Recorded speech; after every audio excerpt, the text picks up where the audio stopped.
Shalom saudara-saudara, hari ini kita berselancar dalam kebenaran dalam seri kitab Matius yang sekarang telah sampai Matius pasal 27 ayat 57 sampai ayat yang ke-61.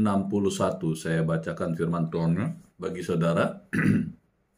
Demikian firman Tuhan. Menjelang malam, datanglah seorang kaya, orang Arimatea yang bernama Yusuf dan yang telah menjadi murid Yesus juga. Ia pergi menghadap Pilatus dan meminta mayat Yesus.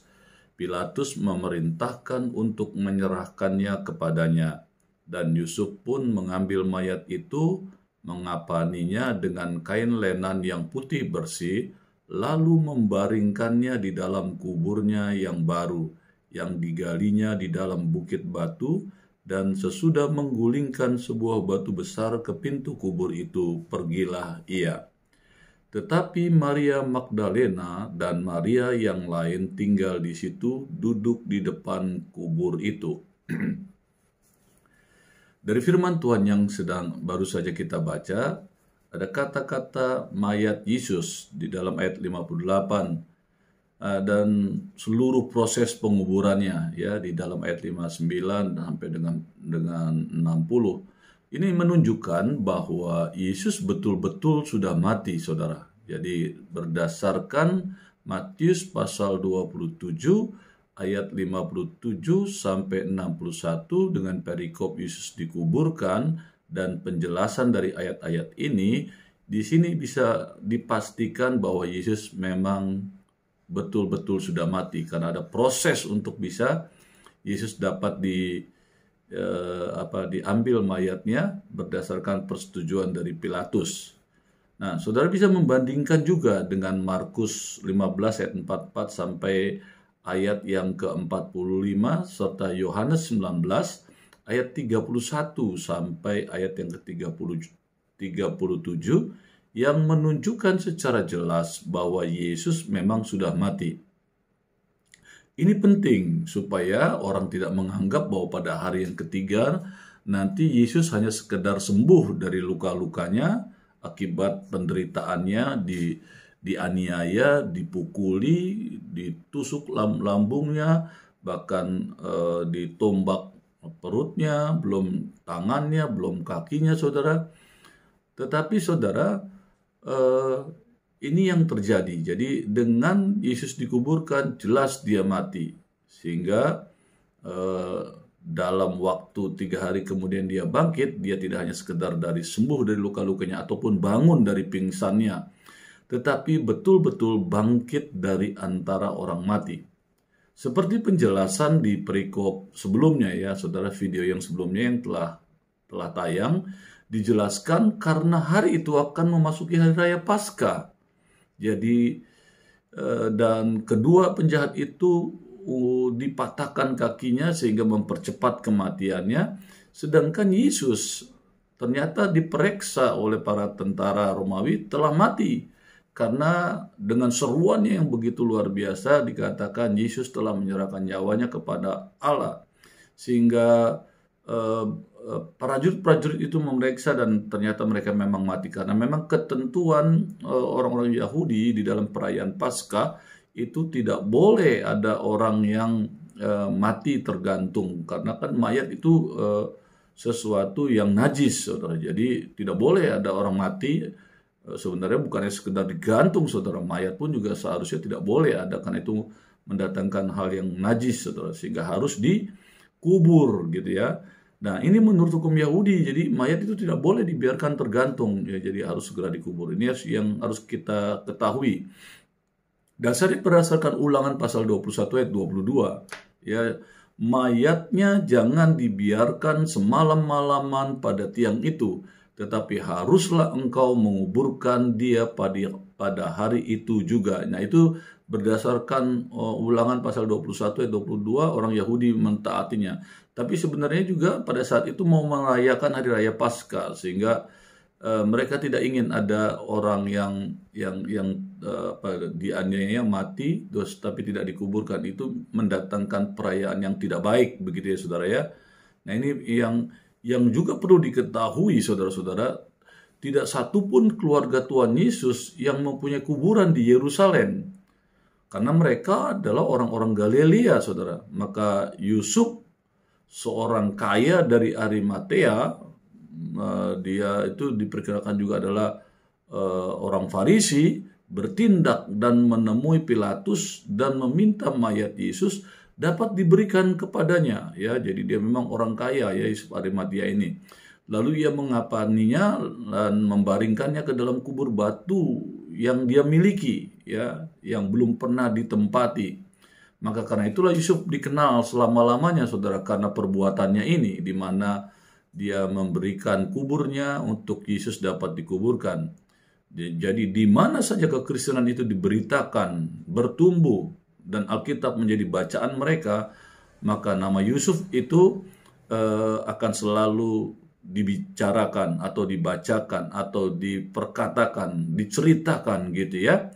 Yusuf adalah anggota Sanhedrin, saudara, ya. Di dalam Lukas pasal 23 ayat 50 menjelaskan demikian.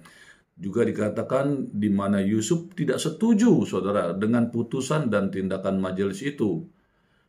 Dan juga dijelaskan Yusuf itu sudah menjadi murid Yesus, ya. Tadi di ayat 57 dijelaskan, saudara, ada ayat pembandingnya, ya, di dalam Markus 15 ayat 43, Lukas pasal 23 ayat 50, saudara, itu menjelaskan. Tetapi di dalam Yohanes 19 ayat 38 dikatakan bahwa sebelum Yesus mati, ia mengikut Yesus dengan sembunyi-sembunyi.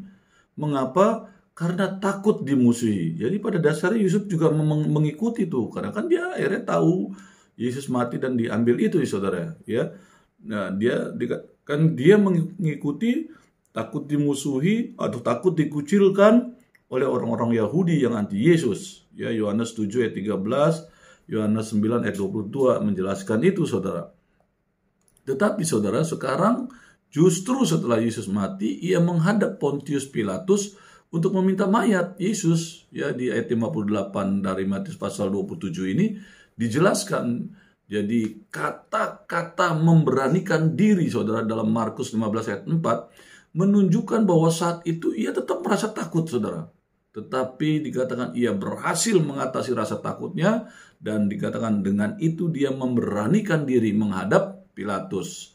Di dalam Yohanes pasal 19, saudara, ayat 39 diceritakan tentang orang lain, yaitu namanya Nikodemus, yang dulunya datang pada waktu malam kepada Yesus, ya. Saudara bisa melihatnya di Yohanes 3 ayat 2 bagaimana Nikodemus bertemu dengan Yesus dan berbicara tentang kebenaran firman Tuhan, bahwa bagaimana orang itu bisa dilahirkan kembali, gitu ya, yang sehingga Yesus menegurnya.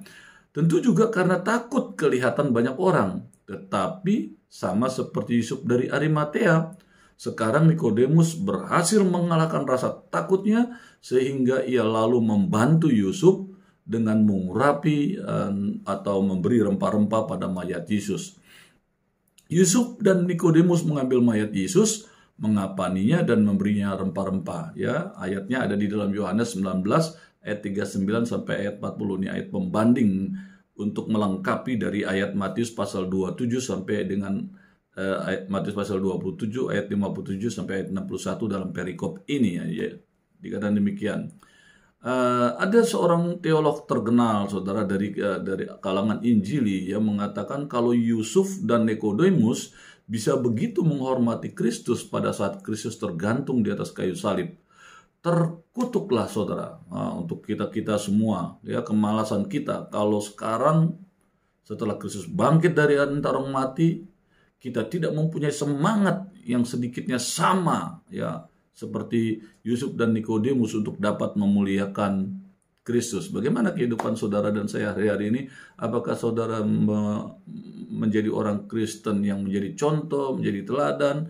Barangkali saudara tidak memberitakan secara verbal, secara perkataan, tetapi saudara dengan sikap saudara berani menunjukkan bahwa saudara orang percaya dan saudara bersikap seperti Kristus, menolong orang susah, memberikan yang terbaik dalam kehidupan, bekerja yang memberikan contoh dan teladan yang baik, menjaga perkataan dan sikap yang baik, saudara. Nah, itu apakah saudara di mana engkau berada bisa memuliakan Kristus.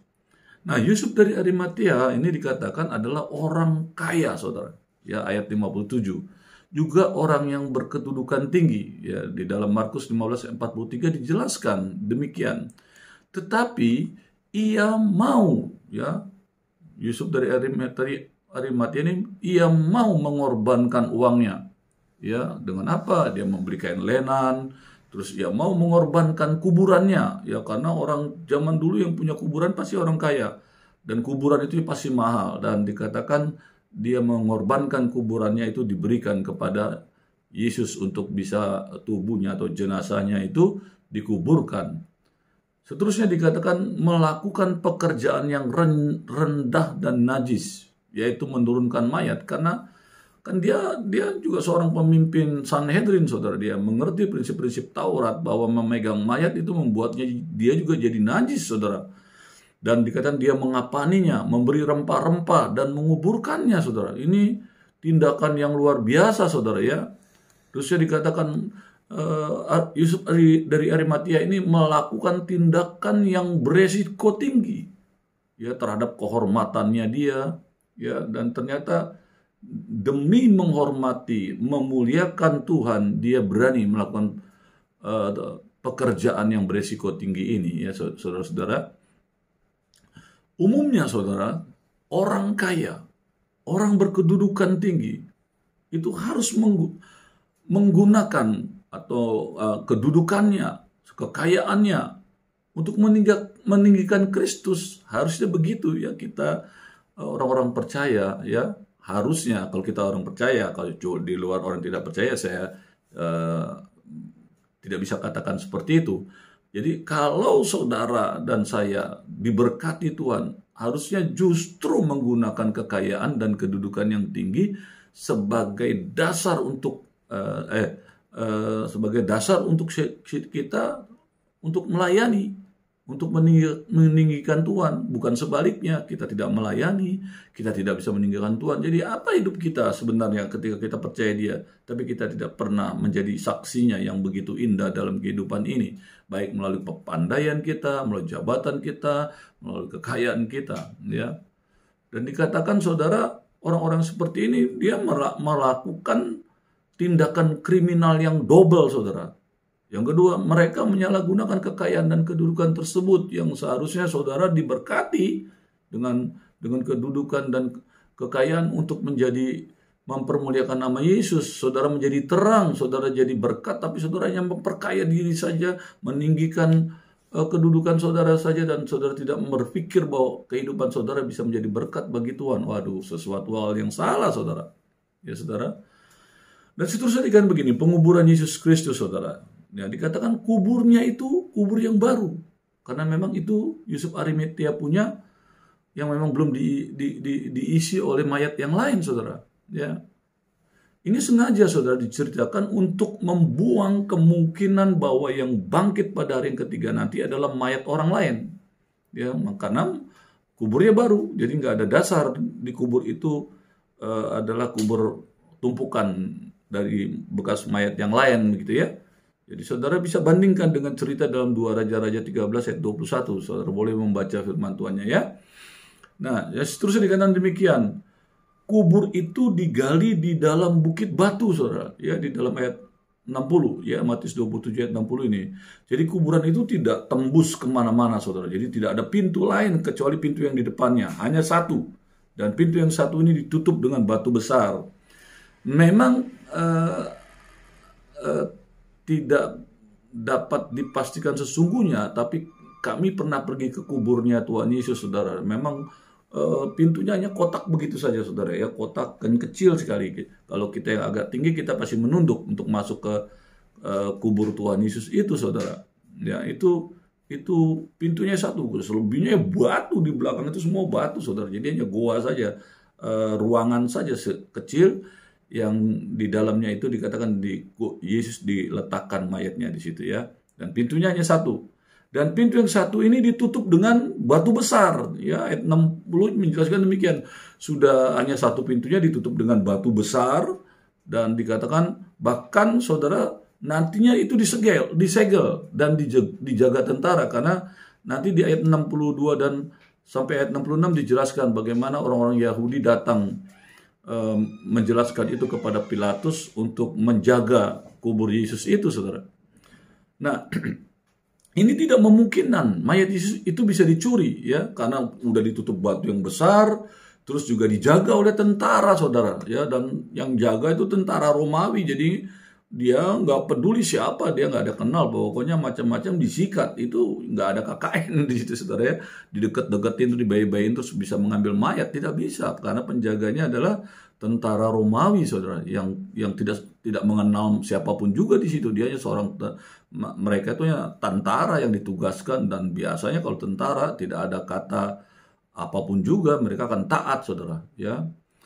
Nah, saudara, penguburan Yesus itu di kuburan di kuburan Yusuf yang adalah orang kaya itu. Oleh banyak penafsir dianggap sebagai penggenapan dari nubuatan Yesaya 53 ayat 9. Ya, saudara bisa baca firman Tuhannya.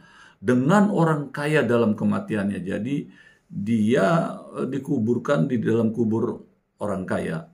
Ya, di dalam ayat 61 juga dijelaskan demikian. Jadi kedua Maria ini, sama-sama bernama Maria ini, mengawasi dengan tujuan supaya mereka bisa memberikan rempah-rempah, ya. Lagi itu tujuan mereka gitu ya. Tapi mereka menunggunya esok hari gitu baru mereka mau memberikan itu. Dikatakan seterusnya, kenapa kedua wanita itu menunggui Yesus? Tidak ada takutnya, menunjukkan kesetiaan perempuan-perempuan itu. Lebih berani gitu ya, kalau mau disebut daripada pria-pria yang ada. Menurut Markus 15 ayat 47, Maria Magdalena dan Maria ibu Yoses adalah saksi-saksi mata peristiwa penguburan Yesus. Mereka itu saksi mata secara langsung yang terus menunggu mayat Yesus di depan kuburnya yang juga dijagai oleh tentara, saudara.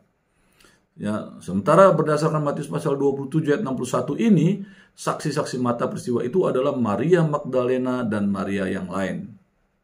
Sedangkan kalau menurut Lukas, ya, pasal 23 ayat 55, saksi-saksi mata penguburan Yesus adalah perempuan-perempuan yang datang bersama-sama dengan Yesus dari Galilea, ya, tapi tidak menyebutkan nama-nama mereka.